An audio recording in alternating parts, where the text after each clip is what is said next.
నాకు ఈ మధ్యన వస్తా ఉంటే నువ్వు హైదరాబాద్లోకి ఎలా అడుగు పెడతావు, నీకు హైదరాబాద్లో ఏం పని, ఇది నేను ప్రత్యేకించి చెప్తా ఉన్నా. మీరెవరైనా నన్ను బెదిరించడానికి, బెదిరించే వాళ్ళ మీ అయ్యే జాగీరా తెలంగాణ.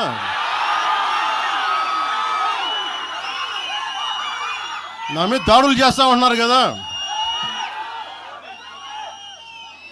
నాకు తెలంగాణలో బెదిరింపుల కంటే కూడా ఆంధ్రాలో బెదిరింపులు ఎక్కువ. నాకు తెలంగాణలో ఇంకా రానివ్వమంటారు నన్ను, ఆంధ్రాలో అయితే తల తీసేయనంటారు కోనసీమలో కొంతమంది.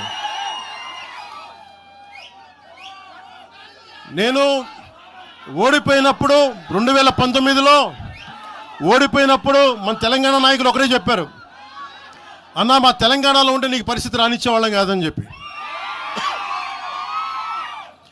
నాకు నిజంగా తెలంగాణ అద్భుతంగా ఉండాలి, యువతకు అద్భుతమైన అవకాశాలు రావాలని కోరుకుంటాను తప్ప నాకు ఇక్కడ కొత్తగా బావుకునేది లేదు, ఏమీ లేదు.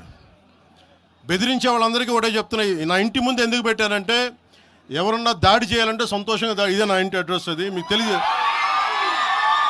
నాకు అలాంటి భయాలు లేవు నాకు.